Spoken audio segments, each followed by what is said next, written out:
মহান আল্লাহর দরবারে শুকরিয়া যে আমরা নেক্সাস ডিফেন্স অ্যান্ড জাস্টিস আয়োজিত আজকের এই রাউন্ড টেবিল বৈঠকে উপস্থিত হওয়ার সুযোগ পেয়েছি। আলহামদুলিল্লাহ। আজকে যে কিনেট উপস্থাপিত হয়েছে তার হেডলাইনে বলা হয়েছে জুলাই সনদ বাস্তবায়ন আদেশ, আইন ও রাজনৈতিক চ্যালেঞ্জ। এই ব্যাপারে আমার আরেকটি বিষয় সংযোজন আছে। চ্যালেঞ্জটা আইন এবং রাজনৈতিক যতটুকু, তার চাইতেও বেশি চ্যালেঞ্জ হচ্ছে মানসিকতা। কারণ আইন তো ঠিক আছে, প্রেসিডেন্ট আদেশ দিয়েছেন, গণভোট হয়েছে, জুলাই সনদ তৈরি করতে ঐক্যমত্য কমিশন এবং 30টি রাজনৈতিক দলের 270 দিন অতিবাহিত করতে হয়েছে। সকল রাজনৈতিক দল ঐক্যমত্যের ভিত্তিতে যে পয়েন্টগুলোতে ঐক্যমত্য হয়েছেন সেই পয়েন্টগুলোই গণভোটে দেওয়া হয়েছে। এখানে তো নতুন কিছু বানিয়ে দেওয়া হয়নি। বিএনপি এখন কতগুলো নতুন প্রশ্নের উত্থাপন করেছে।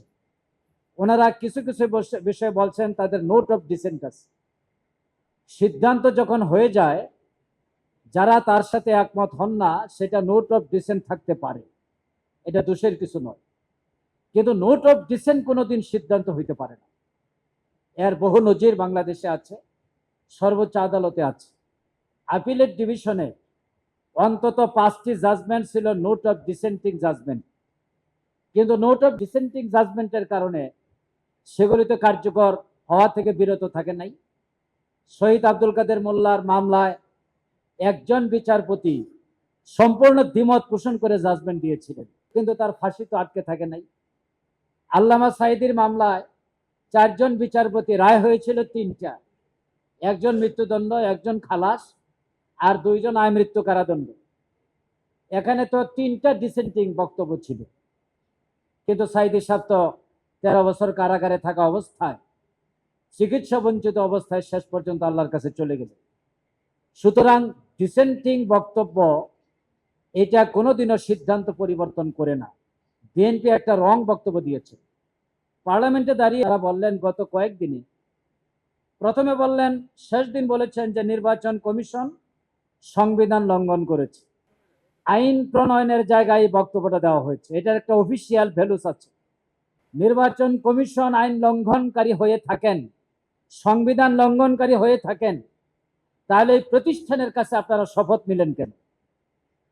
তাহলে তো আপনার শপথটাও সংবিধান বিরোধী ব্যক্তির কাছে নেওয়া হয়েছে, আপনার শপথ তো টিকবে না।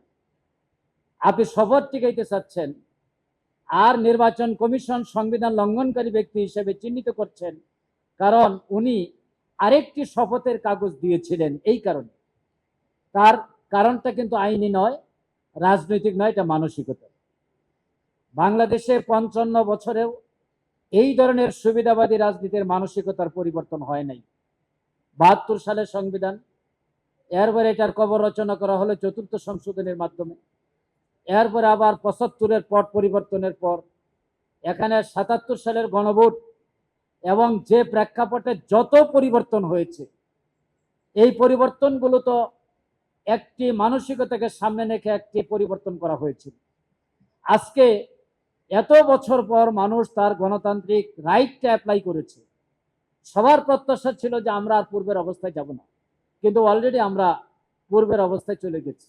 আমরা যদি বলি যে পূর্বের অবস্থায় এখনো যায়নি, তাহলে ভুল হবে। গত সংসদ যেদিন মুলতবি হলো, সেদিন যে কমিটির রিপোর্ট পেশ করা হয়েছে, সেদিন থেকে এই সংবিধান স্বৈরাচারের পথে পা বাড়িয়েছে। এই পা যদি এখনই রোধ করা না যায়, তাহলে আগামী দিনে এর পরিণতি হবে অত্যন্ত ভয়াবহ। যার কারণেই বিরোধী দলীয় নেতা এই আলোচনা শুরুর পর যখন তিনি কোনো প্রতিকার পান নাই, তখন তিনি ওয়াক আউট করেছেন। এটা ছাড়া সংসদে আর কিছুই করার নেই। ওখানে ধাক্কাধাক্কি, হই হাঙ্গামা করার কোনো সুযোগ নেই। এবং বিরোধী দলীয় নেতা রাইটলি বলে আসছেন যে আমরা সংসদের সমস্যার সমাধান করতে চেয়েছিলাম, কিন্তু এখানে সমস্যার সমাধান হলো না, আমাদেরকে এখন জনগণের কাছে ফিরে যেতে হবে। এই প্রসঙ্গে আমার দুটো কথা। অতীতের কোনো সমস্যা সংসদে হয় নাই। 1991 সালে সবচেয়ে জনপ্রিয় থিওরি ছিল তত্ত্বাবধায়ক সরকার। সেই দিনও এই বিষয়টি সংসদে নিষ্পত্তি করার জন্য আহ্বান জানানো হয়েছিল। তদানীন্তন বিরোধী দলের জামাত ইসলামীর সংসদীয় দলের নেতা মাওলানা মতিউর রহমান নিজামী এমপি, তিনি একটি বিল জমা দিয়ে বলেছিলেন শুধু আলোচনার পর এটার পরিসমাপ্তি ঘটান। ওনারা আলোচনা করতেও রাজি হননি। ভাগ্যের নির্মম পরিহাস, এটার ফায়সালা রাজপথ হয়ে আবার সংসদই হয়েছে। সিদ্ধান্তটা রাজপথে হয়ে গেছে। 173 দিনের হরতাল, বহু ক্ষয়ক্ষতির পর আবার একটা একদলীয় পার্লামেন্ট গঠন করে এই জনগণের দাবিটা পূরণ করে সেই পার্লামেন্টকে ডিজলভ দেওয়া হয়েছে। আমি এই জন্য বলছি, সংসদে আমরা চেয়েছিলাম সমস্যার সমাধান, কিন্তু হয়নি, রাজপথেই হয়েছে। এবারের রাজপথের স্বরূপ, চরিত্র এবং অবস্থানটা হবে সম্পূর্ণ ভিন্ন। কারণ রাজপথ ফুললি প্রিপেয়ার্ড।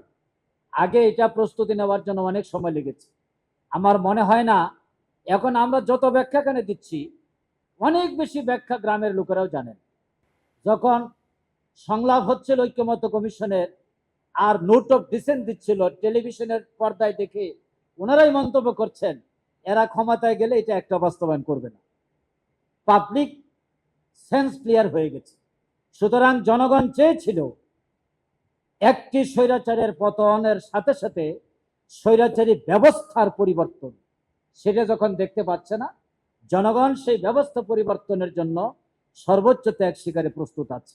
আমি অত্যন্ত আশাবাদী যে আজকে আমাদের দেশপ্রেমিক সেনাবাহিনীর সদস্যগণ, বিজ্ঞ আইনজীবী বন্ধুগণ এবং এখানে অনেক রাষ্ট্রবিজ্ঞানী একই লাইনে সবাই কথা বলেছে।